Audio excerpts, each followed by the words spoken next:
इसलिए मैं आपसे ये जानना चाहूँगा कि आपका जन्म कहाँ पर हुआ, आपकी प्राथमिक शिक्षा कहाँ पर हुई, आप किस परिवार के अंदर पैदा हुए, आप बताएँ?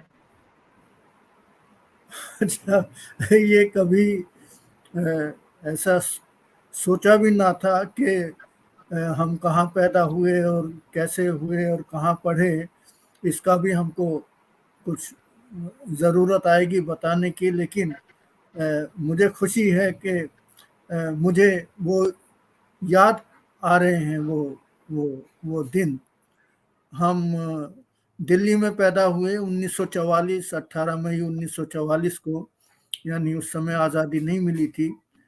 और वहीं चांदनी चौक में एक है गली, जिसको बोलते हैं छत्ता मदन गोपाल मालीवाड़ा, चांदनी चौक में। वहीं एक स्कूल था, तो उसी स्कूल में प्राइमरी शिक्षा हमने ली। और ज़्यादातर उसमें बच्चे जो थे हिंदू थे, लेकिन हम जब भी स्कूल जाते थे या कोई बात होती, अरे भाई मदरसे को ले जाओ। यानी हम अपना जो प्राइमरी स्कूल था उसको हम मदरसे के नाम से जानते थे, है ना। आजकल जो मैं देख रहा हूँ कि ये कि मदरसा के संबंध में किस प्रकार से सरकारें जो आज की हैं वो व्यवहार कर रही हैं, लेकिन उस समय जब हम पैदा हुए थे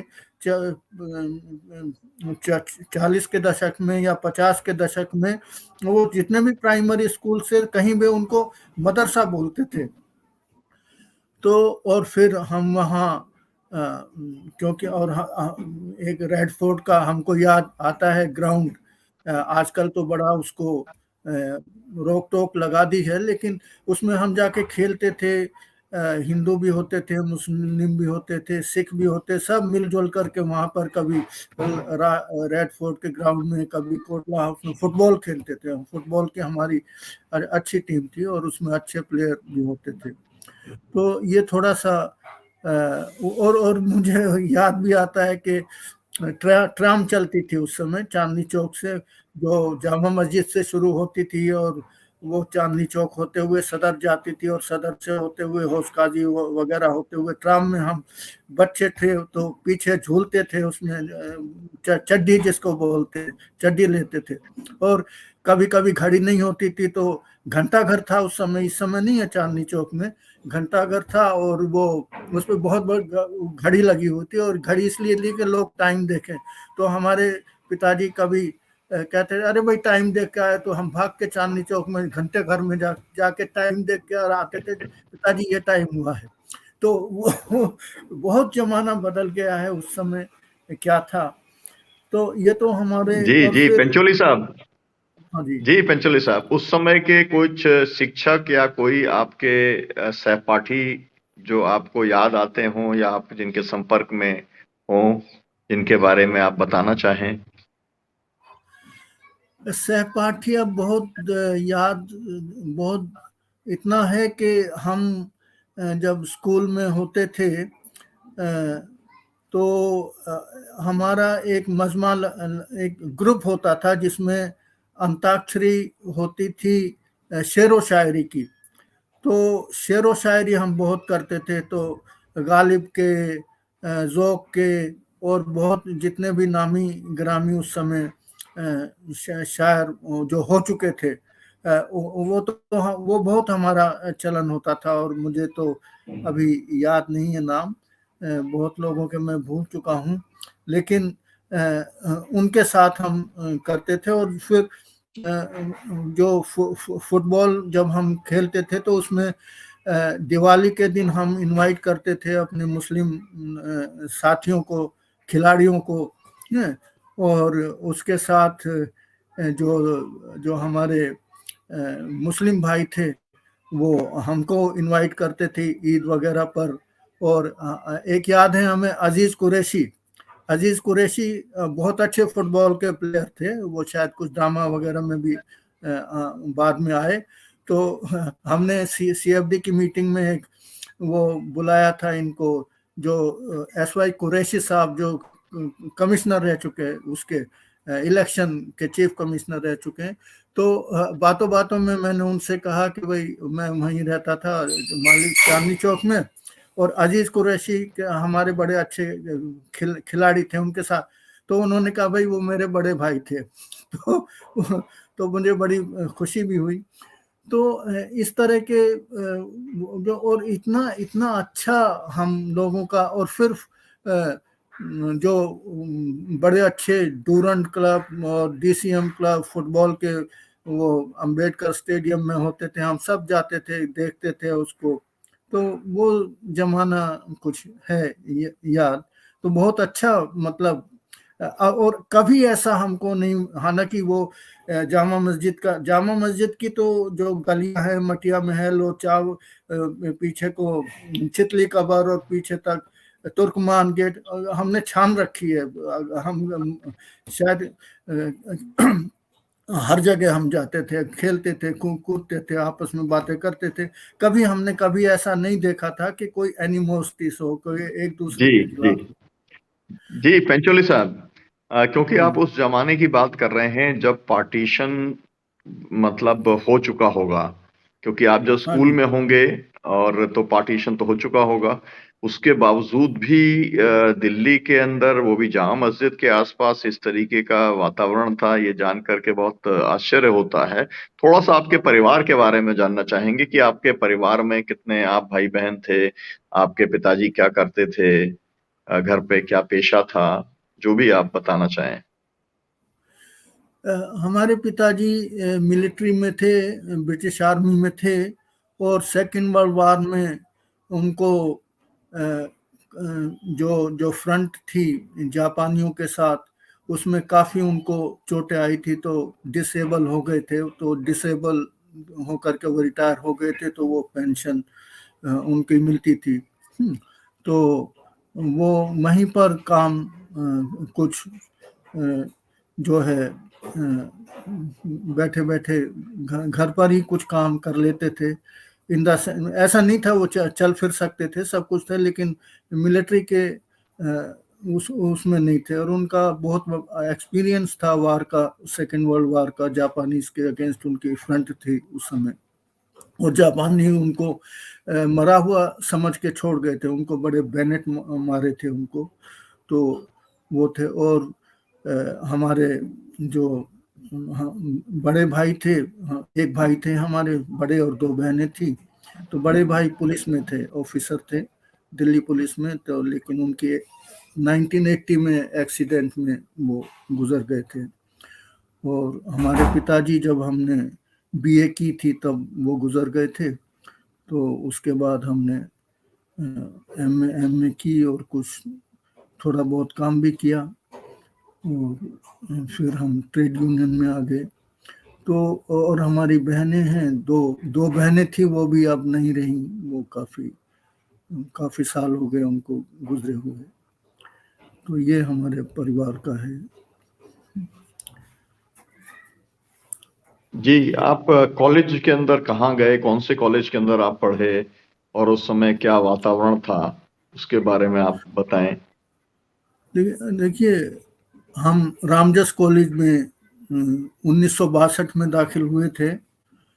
और वहाँ की स्टूडेंट्स यूनियन जो थी उसके हम सेक्रेटरी भी रहे, और काफ़ी एक्टिव थे स्टूडेंट्स पॉलिटिक्स में उस समय। और हमारे बाद ही कुछ हमारे दोस्त, विजय प्रताप फिर आए उसमें, फिर ये राजकुमार जैन भी उसमें आए, और कई साथी लोग जो काफ़ी एक्टिव रहे पॉलिटिकल लाइफ में, वो रामजस कॉलेज से निकले। जैसे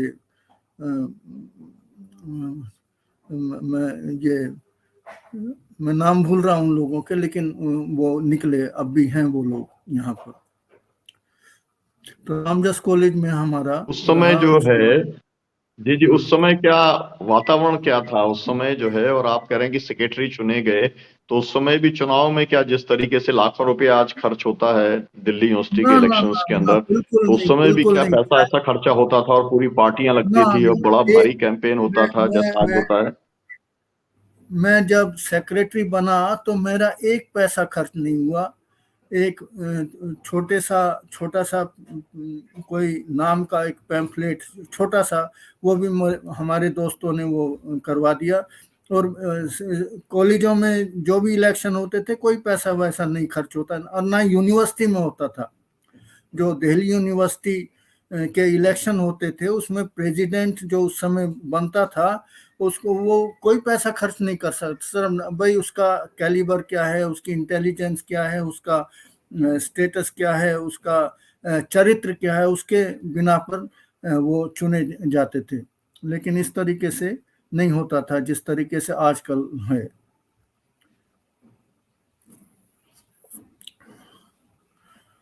आपने कब फिर जो है अपना कॉलेजिंग खत्म करने के बाद में वकालत कब शुरू की, कहाँ शुरू की, किसके साथ शुरू की? इसमें मैं थोड़ा, हाँ, ये कॉलेज में मेरा काफ़ी वो हुआ, चेंजेस आई। जब मैं हिस्ट्री ऑनर्स में था, हिस्ट्री डिपार्टमेंट में, तो जब मैं फर्स्ट ईयर में था तो हमारे एक प्रोफेसर मिस्टर बल, वो इंग्लैंड से रिसर्च करके आए थे।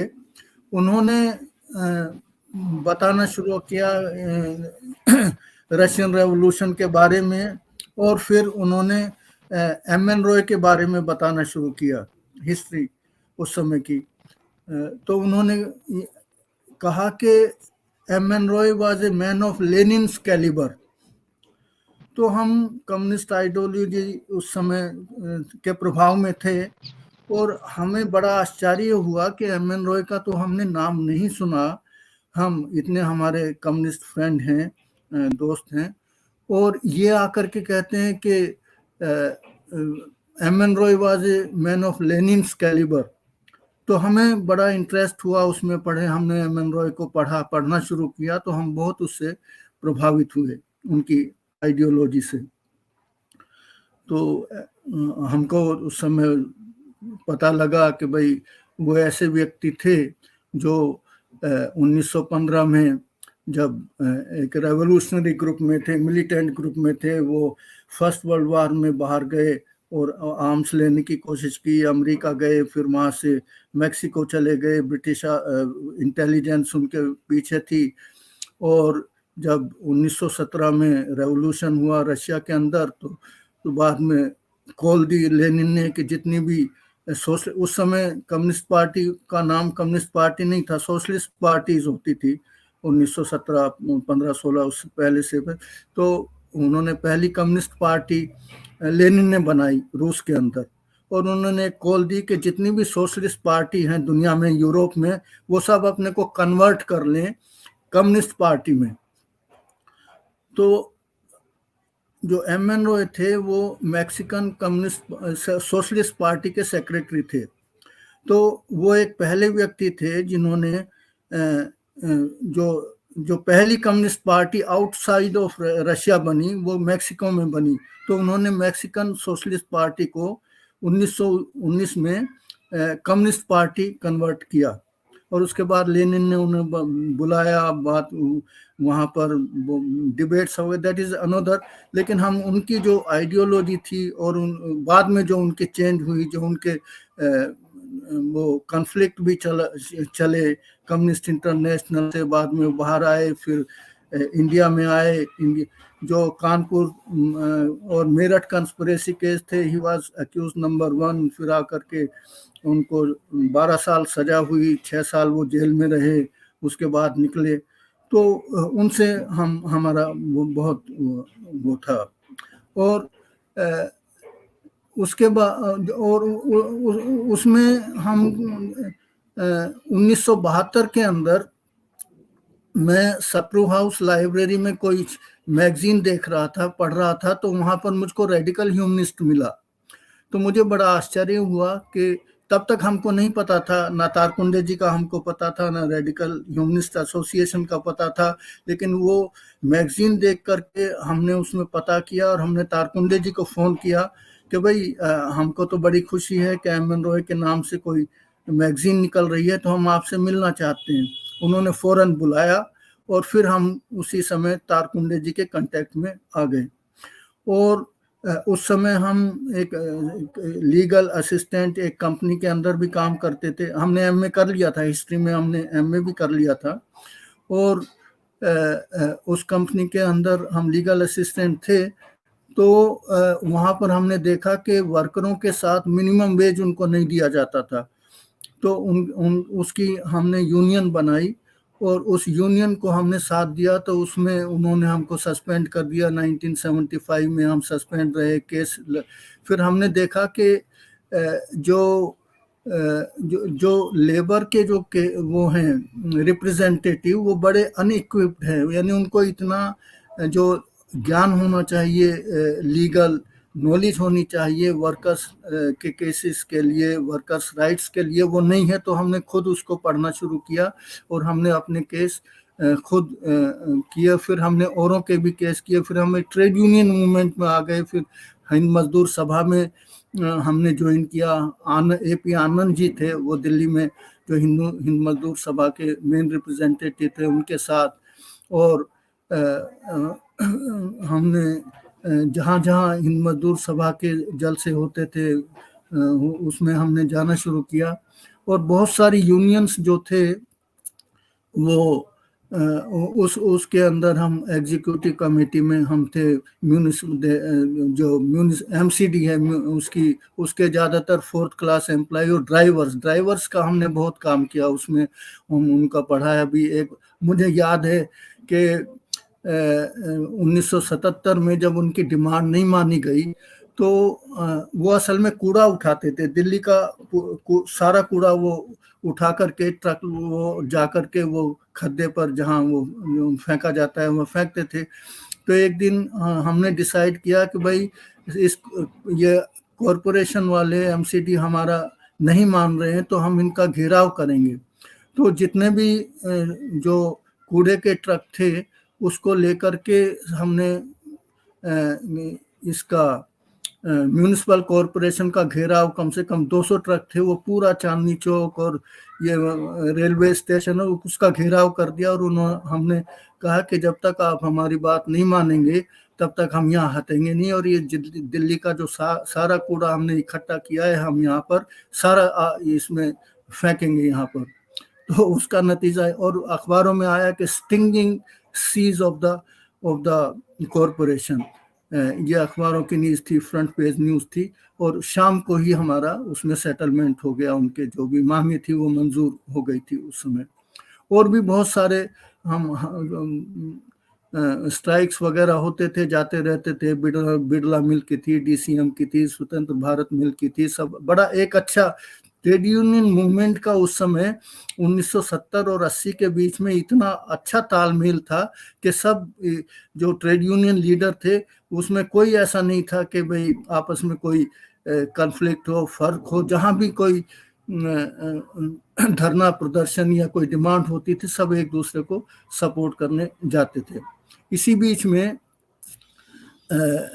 हमको ह्यूमन राइट्स में इंटरेस्ट था। तो तारकुंडे जी ने एक बात हुई कि भाई उस समय जो हालात थे देश के अंदर, उसमें करप्शन का और बेकारी का और बहुत ही एक ऐसा माहौल बन रहा था जिसके बिना पर आपने देखा होगा कि गुजरात मूवमेंट भी आई, स्टूडेंट्स नवनिर्माण समिति की, और उसके बाद बिहार मूवमेंट शुरू हुई। तो वो 73-74 से ही ऐसे हालात बन गए थे कि ये होता था कि देश के अंदर करप्शन बहुत है और ह्यूमन राइट्स का, सिविल लिबर्टीज का वायलेशन हो रहा है, इसको किस प्रकार से दूर किया जाए। तो तारकुंडे जी, JP जी और मैं उसमें इंडियन रेडिकल ह्यूमनिस्ट एसोसिएशन में शामिल हो गया था। और हमने इंडियन रेडिकल ह्यूमनिस्ट एसोसिएशन की तरफ से जयप्रकाश जी को अहमदाबाद में बुलाया था 1973 में। तो ये एक बहुत बड़ा स्टेटमेंट उन्होंने जो उसमें भाषण दिया था, उन्होंने उस समय कॉल की थी कि देश के अंदर बहुत करप्शन फैला हुआ है, पॉलिटिक्स देश की है वो बहुत निम्न स्तर पर जा रही है और डेमोक्रेटिक वैल्यूज का एक तरीके से वो लॉस हो रहा है, उनको समाप्त किया जा रहा है। तो इसलिए कुछ ऐसी मूवमेंट होनी चाहिए जो कि जो कि इसको इस गिरावट को रोक सकें। तो ये कॉल थी रेडिकल ह्यूमनिस्ट एसोसिएशन की तरफ से 1973 में जयप्रकाश नारायण जी की, और फिर उन्होंने उनको बुलाया भी गया। बिहार मूवमेंट में वो शामिल हुए, गुजरात मूवमेंट में भी शामिल हुए, और उन्हीं दिनों एक बात चली कि एक ऐसी ऑर्गेनाइजेशन बने जो पावर पॉलिटिक्स में नहीं होगी, लेकिन पावर पॉलिटिक्स में जो पॉलिटिकल पार्टीज जो कर रही हैं उसमें उन पर दबाव डालेगी कि ये पॉलिटिक्स को एक सही दिशा के अंदर ले जाया जाए। तो कई मीटिंगें हुई, दिल्ली में हुई, अहमदाबाद में हुई, बॉम्बे में हुई, कि कौन सी संस्था बने। तो पहले तो नाम था लीग ऑफ डेमोक्रेट्स का, कि लीग ऑफ उसका नाम रखा जाए लीग ऑफ डेमोक्रेट्स।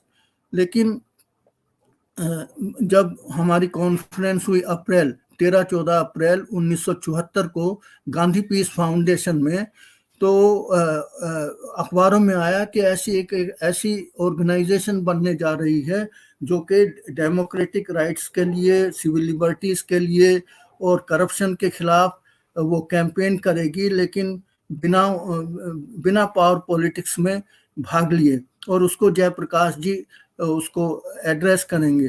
तो उस समय का हाल ऐसा था कि गांधी पीस फाउंडेशन तो उस समय बहुत बड़ा था, अब छोटा हो गया, लेकिन बाहर तक सड़क थी उसको बाहर तक, दूर दूर तक लोग फैले हुए थे। तो हमको लाउड स्पीकर लगाने पड़े उन लोगों के जयप्रकाश जी का भाषण सुनने के लिए, जिससे लोग सुन सके। तो बहुत अच्छा माहौल, और बड़े अच्छे माहौल के अंदर उसका लोगों ने एक तरीके से उसको स्वागत किया। उस सिटीजन्स फॉर डेमोक्रेसी उसी मीटिंग में नाम रखा गया, और गांधी पीस फाउंडेशन में ही सिटीजन्स फॉर डेमोक्रेसी का ऑफिस भी था। और फिर उसमें इलेक्टोरल रिफॉर्म, लैंड रिफॉर्म, कई प्रोसेस शुरू हुए। उसी बीच में इमरजेंसी आ गई। तो उसमें जो सिटीजन्स फॉर डेमोक्रेसी का ऑब्जेक्टिव यही था कि किस प्रकार से हम डेमोक्रेसी को मजबूत कर सकें, किस प्रकार से हम सिविल लिबर्टीज को महफूज कर सकें, किस प्रकार से हम उसमें और भी थे कि रेडियो की ऑटोनॉमी हो, ये सरकार के कंट्रोल में ना हो, और इलेक्टोरल रिफॉर्म है, बहुत सारी बातें उसमें थी जो डेमोक्रेटिक वैल्यूज को स्ट्रेंथन करने के लिए। लेकिन इसी बीच में इमरजेंसी आ गई, और इमरजेंसी में जो था सबसे ज़्यादा जो विक्टिमाइज हो रहे थे वो तो पॉलिटिकल पार्टीज के लोग थे। सिटीजन्स फॉर डेमोक्रेसी का एक उद्देश्य ये था, एक उसमें कंडीशन ये थी कि पॉलिटिकल पार्टीज के लोग इसमें ऑफिस बियरर नहीं बन सकेंगे। मेंबर बन सकते हैं लेकिन वो ऑफिस बियरर नहीं बन सकते। एक तरीके से नॉन पार्टी ऑर्गेनाइजेशन उसको बनाया गया था। तो अब उनको साथ लेकर के हम कैसे चलें इमरजेंसी के अंदर, जो पॉलिटिकल पार्टीज के लीडर्स सब सफ़र कर रहे थे, जेलों के अंदर थे, तो उनके लिए हम किस प्लेटफॉर्म से चले। सिटीजन्स फॉर डेमोक्रेसी भी काम कर रही थी उस समय, ऐसी बात नहीं थी, लेकिन उन लोगों को भी जो पॉलिटिकल पार्टीज के वर्कर्स थे उनको कैसे इकट्ठा किया। तो इसलिए people's union for civil liberties and democratic rights का इमरजेंसी में 1976 अक्टूबर में वहाँ स्थापना हुई, और आचार्य JB कृपलानी ने उसको इनॉग्रेशन किया। जयप्रकाश जी हाउस अरेस्ट थे, उनको प्रेसिडेंट और वर्किंग प्रेसिडेंट तारकुंडे जी को बनाया गया। तो इमरजेंसी में बहुत काम किया पीपल्स यूनियन सिविल लिबर्टीज ने, लेकिन उससे पहले सिटीजन्स फॉर डेमोक्रेसी की तरफ से हम मीटिंगें वगैरह इमरजेंसी के खिलाफ करते रहे थे। गांधी पीस फाउंडेशन में हम करते थे, पुलिस वाले आते थे, कुछ लोगों को हम अरेस्ट भी हो जाते थे, लेकिन हमने कभी उसको रोका नहीं। और एक बार तो पुलिस जब हमारे दफ्तर में आई, इंस्पेक्टर आए, हमने कहा भाई आप और किसको ले जाना है, आप ले जाइए, तैयार हैं हम। तो उन्होंने कहा कि पंचोली जी हम किस किस को गिरफ्तार करेंगे। तो ये तक हालत हो गई थी। और इमरजेंसी में ही जहाँ पर इतनी रोक लगी हुई थी, सेंसरशिप थी, मीटिंग्स ओपन में नहीं अलाउ होती थी, हॉल के अंदर हम कर सकते थे, इसलिए हम गांधी पीस फाउंडेशन में करते थे, लेकिन बाहर मैदान में कोई मीटिंग नहीं हो सकती थी, वो सब बैन थी। लेकिन अहमदाबाद के हमने अक्टूबर 1975 में बहुत ही एक महत्वपूर्ण सिविल लिबर्टी कॉन्फ्रेंस की, जिसमें जस्टिस MC छागला उन्होंने उसको इनॉग्रेट किया और उन्होंने स्पीच दी। वो स्पीच अगर आप पढ़ेंगे और देखेंगे तो ऐसा लगता है कि जो वो आजकल के हालात पर वो बोल रहे हैं। उन्होंने कहा कि मेरे देश के अंदर इस तरीके से हमने कभी सोचा भी नहीं था कि लोगों को बोलने का अधिकार नहीं होगा। ये पुलिस स्टेट हो चुका है, उन्होंने ये साफ कहा कि पुलिस स्टेट हो चुका है। लेकिन घबराने की बात नहीं है कि अगर रात है तो सूरज भी निकलेगा, और मेरा देश जिसमें भगवान बुद्ध पैदा हुए हैं और बड़े बड़े समाज सुधारक पैदा हुए हैं, गुरु नानक पैदा हुए हैं, और तो ऐसे देश को कभी मंजूर नहीं होगा कि वो किसी डिक्टेटरशिप के अंदर रहे या किसी अथॉरिटेरियन रूल में रहे। सवेरा जरूर निकलेगा, ये उनका था। और उनकी स्पीच को अखबारों ने किसी ने नहीं छापा, सिर्फ 2 जो गांधीयन पेपर थे, मातृभूमि और एक और था, उन्होंने छापा, तो उनको भी उन्होंने बैन कर दिया, सेंसर कर दिया था उस समय। तो ये इमरजेंसी का जो हाँ, एक बात मैं जरूर बताना चाहूंगा इमरजेंसी की। आजकल जो चल रहा है कि सुप्रीम कोर्ट को चला गया नोटिस में एक लेटर गया है उनका लॉ मिनिस्टर का कि कॉलेजियम में हमारा भी आदमी होना चाहिए, अपॉइंटमेंट में हमारा जो जजेस के अपॉइंटमेंट होते हैं उसमें हमारा भी हक होना चाहिए।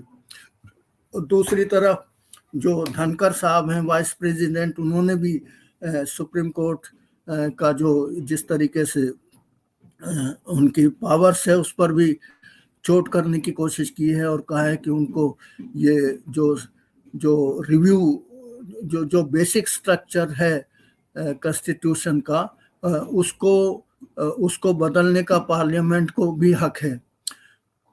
इमरजेंसी के अंदर भी उससे पहले भी कमिटेड जुडिशरी का के एक डिमांड की बात थी जो सरकार चाहती थी। वो कहती थी उस समय की सरकार कि जुडिशरी जो है कमिटेड होनी चाहिए। कमिटेड का मतलब वो जो सरकार की पॉलिसी है उसके अनुसार उसको काम करना चाहिए। लेकिन कुछ जज और जो हाई कोर्ट्स वगैरह थे वो उन पर जो दबाव होने के बावजूद भी वो बड़े इंडिपेंडेंट तरीके से उस समय काम कर रहे थे। तो सैकड़ों लोग जो थे जेलों के अंदर बंद थे, उन्होंने हैबियस कॉर्पस पिटीशन डाला था अपने अपने हाई कोर्ट में, और हर हाई कोर्ट ने कम से कम 7 या 8 हाई कोर्ट जो थे उन्होंने ये फैसला दिया कि इन लोगों का जो डिटेंशन है वो इलीगल है, वो गैर कानूनी है, ये उन्होंने कहा। तो अब ये सरकार के लिए मुंह पर बहुत एक तमाचा था। मैं इसलिए उसको बता रहा हूँ कि इमरजेंसी में जहाँ इतना कंट्रोल था, इतना डर था, उस समय भी जो उस समय के हाई कोर्ट्स थे वो निडर होकर के काम कर रहे थे। तो सरकार ने अपील की सुप्रीम कोर्ट के अंदर। सुप्रीम कोर्ट में जो थे वो कॉन्स्टिट्यूशन बेंच 5 जजों की बैठी, और उसमें जब बहस हुई मुख्य मुद्दा ये था, सरकार का ये कहना था कि क्योंकि फंडामेंटल राइट्स इमरजेंसी में सस्पेंडेड हैं, इसलिए किसी को कोर्ट जाने का अधिकार नहीं है, किसी को कोई रेमेडी नहीं है, क्योंकि उनके तो जो हमारी तरफ से जो वकील थे, तारकुंडे जी थे और लोग थे सिरवाई थे, उनका ये कहना था कि फंडामेंटल राइट आपने जरूर सस्पेंड कर दिए हैं, लेकिन रूल ऑफ लॉ तो सस्पेंड नहीं है ना, हर चीज कानून के अनुसार होगी, और जो इनका डिटेंशन है वो जो जो जो, जो कानूनी प्रोसेस है उसके अनुसार नहीं है, इसलिए इनका डिटेंशन इलीगल है। तो उसमें एक सवाल किया हमारी तरफ से, जो ह्यूमन राइट्स के एडवोकेट्स थे, तारकुंडे जी वगैरह, कि जज साहब, अगर कोई सिपाही, कोई पुलिस वाला किसी भी व्यक्ति को ये जानते हुए कि ये आदमी, ये इंसान बेकसूर है और उसको गोली मार दे, ये जान अपनी, और मेलाफाइड इंटेंशन से अपना किसी बदला लेने के लिए, या बिना किसी कारण के अगर वो मार दे उसको, तो क्या उसकी कोई रेमेडी नहीं है? क्या उसके खिलाफ कोई एक्शन नहीं लिया जा सकता? तो सुप्रीम, और ये रिकॉर्डेड है उस जजमेंट में, ये सवाल भी रिकॉर्डेड है और उसका आंसर भी रिकॉर्डेड है।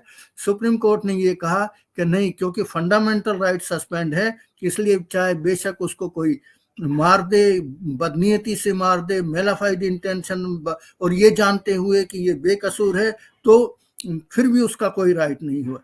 ये जजमेंट बहुत शर्मनाक जजमेंट थी उस समय की इमरजेंसी में, और सभी लोग और कैसे जजेस थे जिन्होंने ये, एक तो चंद्रचूड़, इन्हीं के जो पिता आजकल हैं उनके पिताजी हैं, उस जजमेंट को इन्होंने, चंद्रचूड़ साहब ने उसको नकारा है ना, जो प्रेजेंट चंद्रचूड़ साहब से, और भगवती साहब थे, हिदायतुल्लाह थे, और ये 4 जजों ने जो है इसके सरकार के हक में फैसला किया।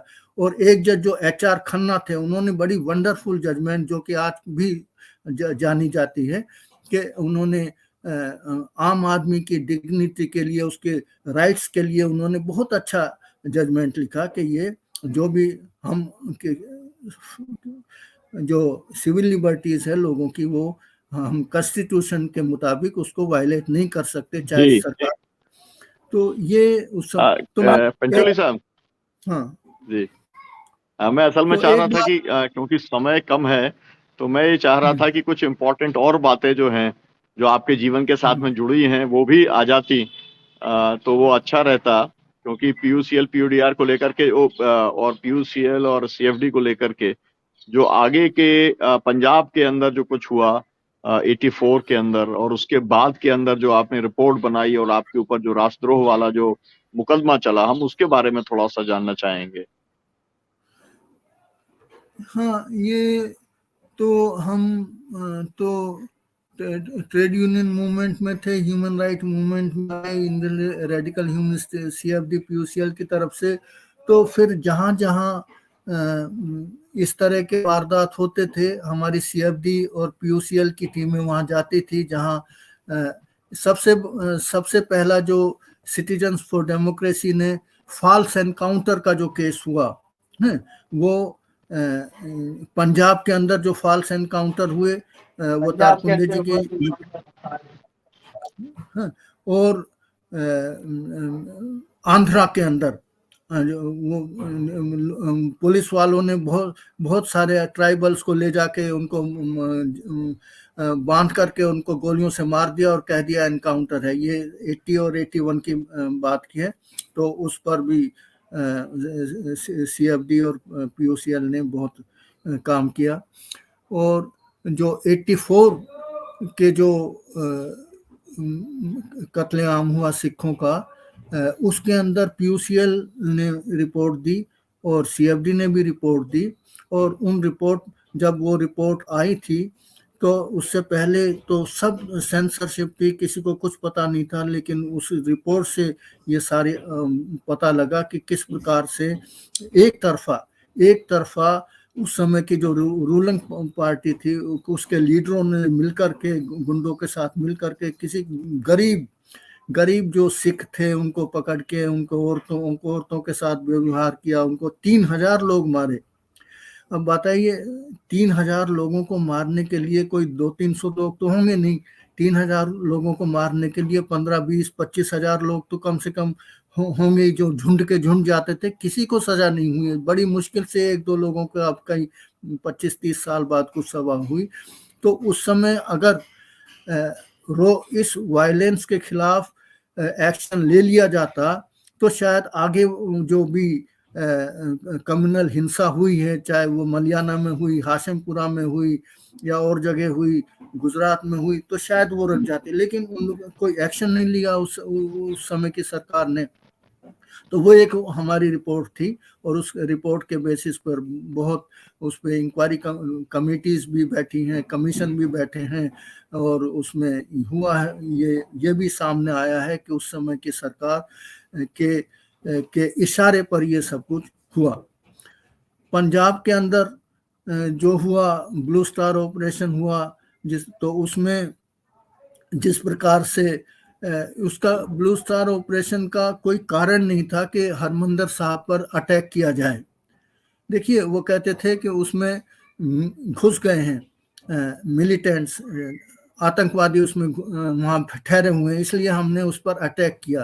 भाई, अटैक करने की कोई जरूरत, आप घेरा डाल देते, कभी तो वो निकलते, है ना। लेकिन उस पर अटैक किया गया, और उसमें ऐसे समय पर किया गया जब के गुरु पर्व था 3 जून, 2, 3, 4 जून को, और उसमें आए हुए थे बेचारे यात्री, आए हुए थे, वो औरतें बच्चे उसमें स्नान कर रहे थे, वो पूजा के लिए आए थे, और उन पर गोलियां चली, उसमें काफी लोग मारे गए। तो उसकी रिपोर्ट भी हमने वहां जा करके, और उस समय उन पंजाब के अंदर क्या हो रहा है, एक सेंसरशिप हो गई थी, देश के बाहर लोगों को कुछ पता नहीं था कि वहां पर तो प्रोपेगेंडा जिस प्रकार से आजकल प्रोपेगेंडा हो रहा है एक कौम के खिलाफ, उस समय प्रोपेगेंडा सिखों के खिलाफ बहुत चल रहा था कि अगर ये अटैक नहीं होता तो यहाँ पर खालिस्तान बन जाता।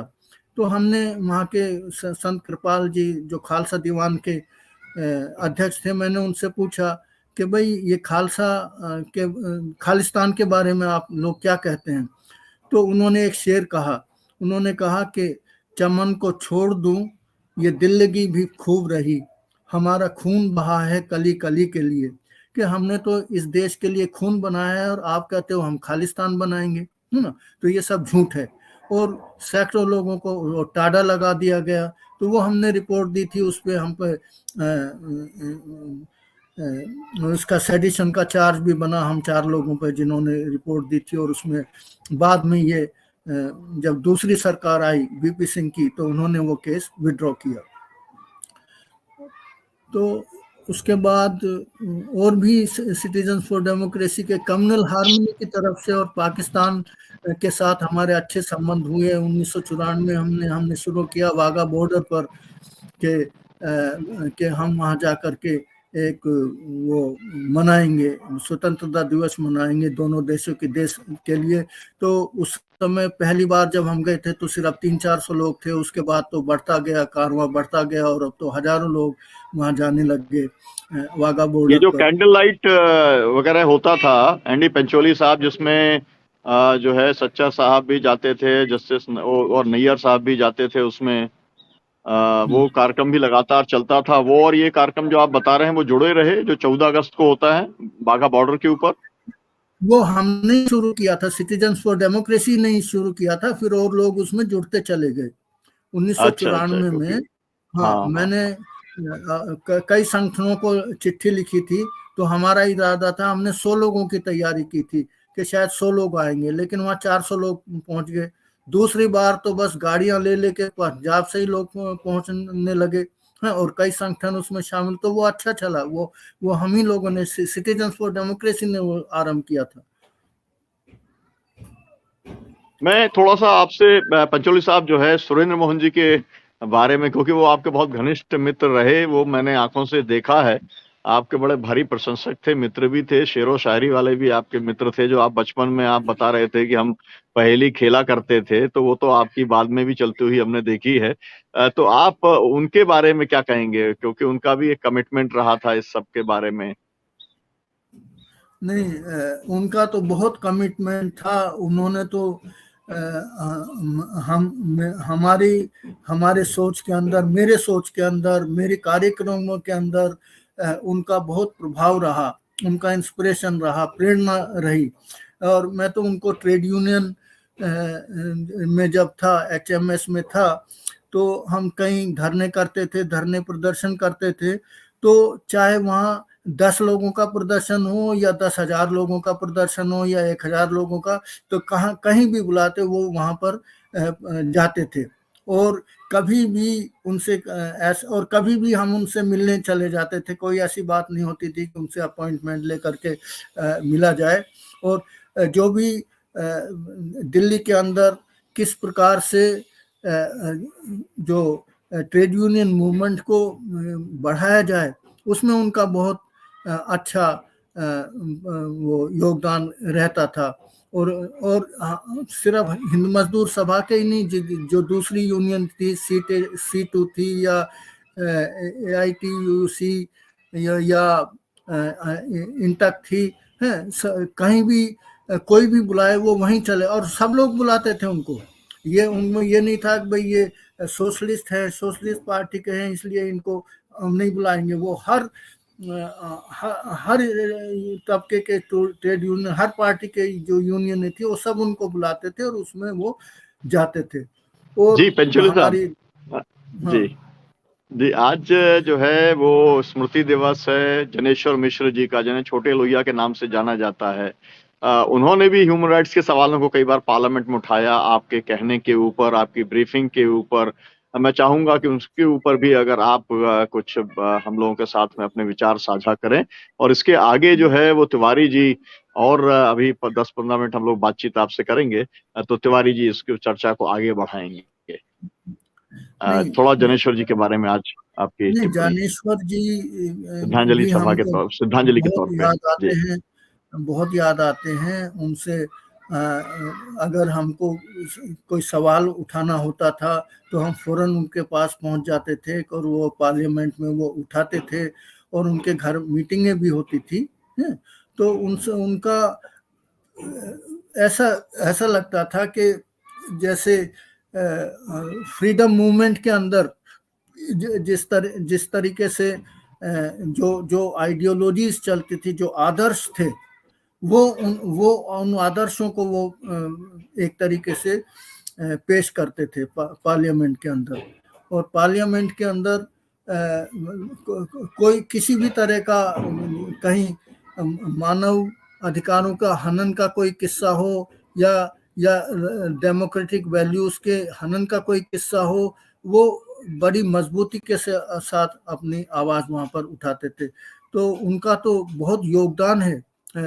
हम सिविल लिबर्टीज मूवमेंट में हम कहते थे कि भाई हम पॉलिटिकल पार्टी से अलग रहेंगे, लेकिन उसके बावजूद भी हम उनको ऐसा समझते थे कि वो हमारे सिविल लिबर्टी मूवमेंट के एक अंग हैं।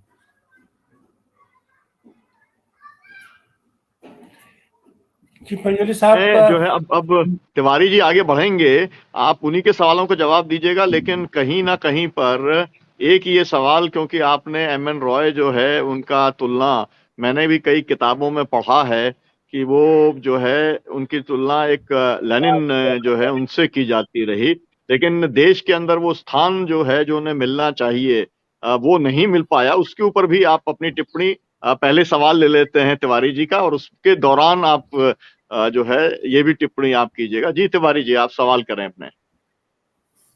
पंचोली जी, आपकी बातें सुन करके जिज्ञासाएं तो बहुत जागृत हैं, लेकिन हम लोगों की अपने समय की सीमा है। तो अब जैसे महत्वपूर्ण सवाल तो अपने सुनील जी ने भी किया। अभी कल हम लोग लेनिन की अपना जयंती मनाए हैं, और वो लेनिन के साथ ही कल हम लोगों ने और भी दंडवते साहब की भी हम लोगों ने कल जयंती मनाई। और आज भी हम जो है सो उनकी जनेश्वर मिश्र की स्मृति दिवस मनाने जा रहे हैं। तो ये सारे संदर्भों को तो एक चीज हम जो देखते हैं कि आप तो खास करके मानवाधिकारों से आप संबद्ध रहे हैं, और उस पर आपने काफी संघर्ष किया है। एक चीज हम देखते हैं कि मानवाधिकार कार्यकर्ता या ऐसे लोग राजनीतिक दलों को, राजनीतिक लोगों को अपने से अलग क्यों रखना चाहते हैं, जबकि सबका सब सारी की सारी चीजें राजनीति से निर्धारित होती हैं, सत्ता से निर्धारित होती हैं, और सत्ता से अगर कोई निर्णय कराना है तो राजनीतिक दलों की आवश्यकता है, राजनीतिक नेताओं की आवश्यकता है। तो हम लोग क्यों नहीं, जो तो राजनीतिक दल और राजनीतिक नेताओं को अपने साथ रख करके वो उनको भी भागीदार बनाने की कोशिश करते हैं। नहीं, देखिए फर्क ये है कि राजनीतिक दलों की तो जरूरत है और उनको जो मूवमेंट है, सिविल लिबर्टीज मूवमेंट और ऑर्गेनाइजेशंस हैं, वो भी राजनीतिक दलों की तरफ देखते हैं कि उनसे उनको सपोर्ट मिले, लेकिन वो राजनीतिक दलों में डायरेक्ट से उसके अंदर के भाई हम इसके मेंबर हैं या हम इस पार्टी के हैं, वो इसलिए उसमें नहीं जाते हैं कि उन पर फिर आरोप लगता है कि भाई ये तो इनका तो जो है वेस्टेड इंटरेस्ट है, इनका इंटरेस्ट पार्टी का इंटरेस्ट है, तो उन पर ये धब्बा ना लगे कि वो पार्टी के इंटरेस्ट के लिए वो बोल रहे हैं। अब हमने कश्मीर गए, हम कश्मीर की हमने रिपोर्ट निकाली, हमारी पहली टीम थी PUCL की, जो हम मार्च जैसे ये वहाँ मिलिटेंसी शुरू हुई और जब से अखबारों में यही आता था मिलिटेंसी ये कर रहे हैं, मिलिटेंट वो कर रहे हैं, और उसमें वहाँ से हमको वो आ रहे थे, मैसेजेस आ रहे थे कि भाई आप आइए, यहाँ तो ह्यूमन राइट का हनन हो रहा है, लोगों को निकलने नहीं दिया जा रहा है, लोग उनके बहुत ऑपरेशन हो रहा है, हजारों लोगों को बंद है, उसकी कोई खबर नहीं आती थी उन दिनों। जब हम गए, सच्चर साहब थे, तारकुंडे जी थे, मैं था और लोग थे, तो हमारी तो आंखें वहां खुल गई कि ये क्या है ना। और फिर हमने जो रिपोर्ट दी तो उस रिपोर्ट पे बहुत हल्ला मचा कि तो एंटी नेशनलिस्ट हैं ये, लेकिन उस रिपोर्ट का असर हुआ, वो असर इसलिए हुआ कि हमारी टीम के अंदर कोई किसी पॉलिटिकल पार्टी के लोग नहीं थे, वो निष्पक्ष लोग थे, और इसलिए किसी को ये कहने का मौका नहीं मिला कि ये फला पार्टी के लोग हैं और इसलिए इनकी रिपोर्ट को एक इंटरेस्टेड रिपोर्ट है जो सरकार को बदनाम करने के लिए है। इसी तरीके से पंजाब के ऊपर या दिल्ली के अंदर जो दंगे हुए, मतलब जो कत्लेआम हुआ, उसमें हम लोगों की रिपोर्ट थी, वो इसलिए मानी जाती थी कि ये किसी पार्टी की तरफ से नहीं, ये किसी पार्टी के लोग नहीं है, इनका वेस्टेड इंटरेस्ट नहीं है, तो ये एक है। अच्छा पंचोले जी, राजनीतिक व्यक्ति होना और राजनीतिक दल का व्यक्ति होना और मुद्दे का राजनीतिक होना, ये सब तो अलग अलग पहलू है। अभी जैसे अभी हमने देखा कि अभी एक ये आंदोलन छिड़ा हुआ था पहलवानों का, अपना जंतर मंतर पर सब लोग जुड़े हुए थे, तो इस तरीके से हम तो देखते हैं कि जो भी मुद्दा हो वो कहीं ना कहीं से उसके अंदर सत्ता संघर्ष तो रहता ही है।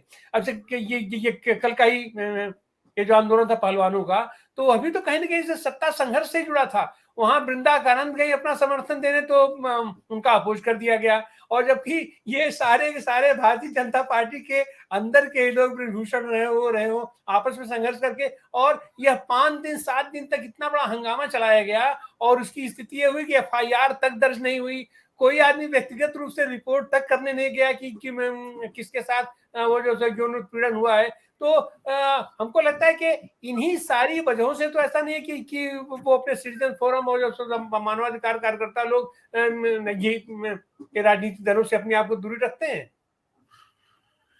नहीं, देखिए ये जो किसान आंदोलन था, किसान आंदोलन के अंदर भी पॉलिटिकल पार्टीज के लोग वहां जाते थे, लेकिन किसान कह देते थे कि भाई आप आइए, हैं, आपका स्वागत है, लेकिन आप नीचे बैठिए, हम आपको मंच पे नहीं बैठने देंगे, है ना, जिससे ये ना लगे कि इसको कोई पार्टी संचालित कर रही है। इसी प्रकार से जो धरने पर बैठे थे, जो हमारे खिलाड़ी थे जंतर मंतर पे, तो वो भी इसीलिए उन्होंने किसी को मंच पे नहीं आने दिया, है ना। तो लेकिन ऐसी बात तो नहीं है कि वो सपोर्ट नहीं चाहते थे, सपोर्ट तो हर जो भी संघर्ष चलता है उसमें सपोर्ट की तो जरूरत होती है, लेकिन उस संघर्ष में कोई धब्बा ना लग जाए, इसलिए ये थोड़ा सा दूरी रखी जाती है। और राजनीति तो वैसे तो राजनीति से कोई भी जो भाग है देश का, वो समाज का, वो बचा नहीं है। हर जगह राजनीति है, लेकिन राजनीति किस मकसद से की जाती है? एक तो वो राजनीति है जो देश के भले के लिए की जाती है। उस राजनीति के लिए तो हम सब तैयार हैं, जो प्रोग्रेस के लिए, कॉन्स्टिट्यूशन वैल्यूज के लिए हम अगर राजनीति करें, डेमोक्रेटिक वैल्यूज के लिए राजनीति करें तो उसके लिए, लेकिन ऐसे उस राजनीति के खिलाफ हैं जिसमें अपना इंटरेस्ट हो जाता है।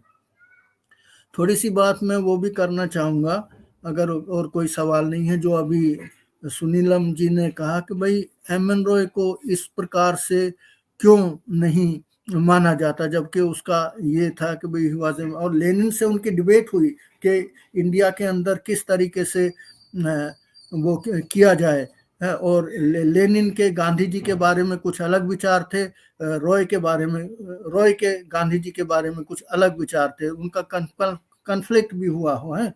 तो लेकिन और लेनिन बहुत गांधी जी का बहुत उन्होंने अच्छे शब्दों में उनको वर्णन किया। तो अब और जो देश के अंदर कम्युनिस्ट जो जो जो प्रभाव उसको, ठीक है, ठीक है। तो जो कम्युनिस्ट फैलाने का जो जिम्मा दिया वो लेनिन ने रॉय को दिया। कमेटी बनी, एशिया ब्यूरो बना, ताशकंद में हुआ और जितने भी मुजाहिद जो खिलाफत के सपोर्ट, खलीफा के सपोर्ट में जो निकले थे, उनको वहां जाने नहीं दिया, बीच में रह गए, उनको पकड़ लिया गया। रॉय ने उनको छुड़ाया, ताशकंद में लाए, उनकी ट्रेनिंग शुरू की।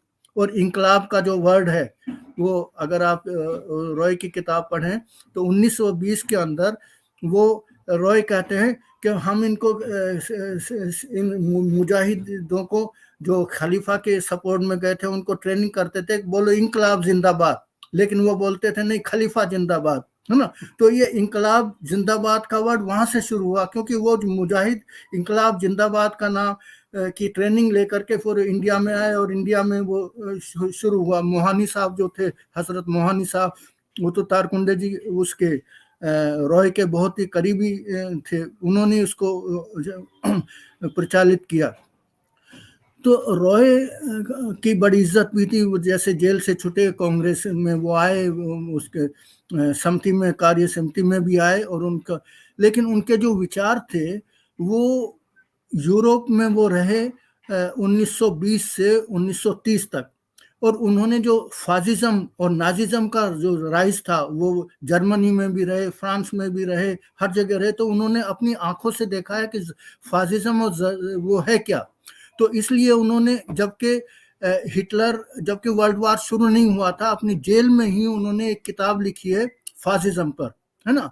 और उसमें आप देखिए किस प्रकार के वर्ण, और उन्होंने ये कहा है कि ये जो फासिज्म है, इसके अगर हम इंडिया के अंदर जो ये मनुस्मृति है और जो ये है, ये उसके ये इस धारा को ये ला सकते हैं इस तरह। तो उन्होंने बहुत लिखा है उस पर। तो जब जो जेल से छूटे तो उन्होंने देखा यूरोप की पॉलिटिक्स कहाँ जा रही है, उन्होंने कहा कि वर्ल्ड वार होगा। ये उनका रिटर्न में है कि वर्ल्ड वार होगा, और वर्ल्ड वार के अंदर डेमोक्रेटिक पावर्स एक तरफ होंगी और नाजी पावर जो इटली, जर्मनी है और जापान है, ये एक तरफ होंगी। और हमारी उस समय ये ड्यूटी होगी कि हम जो डेमोक्रेटिक पावर का जो अलायंस है, हम उनकी सपोर्ट करेंगे। ये उनको 1938 में ही, 37-38 में उन्होंने लिखना शुरू कर दिया। जब कांग्रेस ने ये रिजाइन किया 1939 में, इस सवाल पे कि बगैर हमसे पूछे आप वार में क्यों इंडिया को ले गए, तो उस समय रॉय ने ये भी कहा था कि इस समय सबसे बड़ा सवाल ये है कि हम फासिज्म के खिलाफ खड़े हों, हम इंग्लैंड और फ्रांस के साथ खड़े हों, हम इस वार को हम अपोज ना करें, इस वार को हम सपोर्ट करेंगे।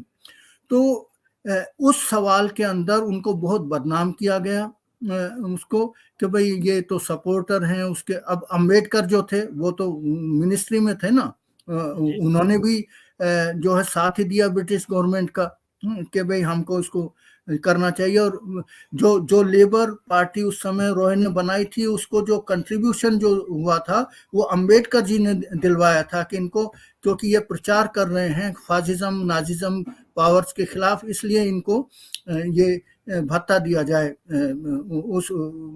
उसको ट्रेड यूनियन को। जी सर। तो ये एक सवाल, और इसीलिए मैं बड़ा प्रभावित हुआ जब मैंने ये पढ़ा, क्योंकि फासिज्म और नाजिज्म एक बहुत बड़ा डेंजर है ना। अगर हम और उन्होंने लिखा भी कि अगर हमने अगर ये जीत जाती हैं हिटलर और इटली ये जीत जाती हैं पावर्स, तो फिर तो देश पूरी दुनिया के अंदर अंत हो जाएगा सिविल लिबर्टीज का, डेमोक्रेसी का इसमें। इसलिए सबसे बड़ी हमारी जरूरत है कि इनको, इसीलिए उन्होंने क्विट इंडिया मूवमेंट का विरोध किया था। जी सर। तारकुंडे जी और इनके जो साथी थे अज्ञे जी भी थे, अज्ञे जी भी इनके साथ थे और बहुत सारे लोग थे। तो वो जब मीटिंगें करते थे वार के सपोर्ट में और क्विट इंडिया अगेंस्ट के, क्विट इंडिया ठीक नहीं है ना, इस समय हमको जरूरत है कि ये जर्मनी इटली हारे। हाँ, तो उन पे पत्थर पड़ते थे है ना, तारकुंडे जी के ऊपर पत्थर पड़ते थे, लोग पीटने को आ जाते थे। तो ये बहुत बड़ी बदनामी हुई। तो मैं एक आपको इंस्टेंस दूंगा कि जब रेडिकल ह्यूमनिस्ट मुझे मिला 72 के अंदर, तो मुझे बड़ी खुशी हुई। मैं उसको लेकर के होश काजी के पुरानी दिल्ली में होश काजी पे एक बहुत किताबें बेचता है, बहुत पुराना वो किताब वाला। तो मैं उसको गया, मैंने कहा भाई ये मैगजीन रखो, इसको भी रखो, इसको भी, रेडिकल हिंदी अच्छी मैगजीन। उसने कहा कि भाई इसका कौन किसने चलाया इसको? मैंने कहा भाई इसको एम.एन. रॉय ने चलाया। अरे वो गद्दार! तो इस तरह से प्रचार किया गया कि वो तो गद्दार थे। तो उसका जो प्रिंसिपल जो था वो उससे मैं बहुत प्रभावित हुआ इस बात से कि जहाँ एक तरह से बहाव में जा रहे हैं कि भाई क्विट इंडिया मूवमेंट है, इसको हमने तो निकालना है, लेकिन आप कर क्या रहे हो? आप उसमें जो डेमोक्रेटिक पावर है उनको आप कमजोर कर रहे हो, और उसको ये जो है फासिज्म और नाजिज्म जो बहुत बड़ा खतरा है उसको आप आंख बंद करके देख रहे हो।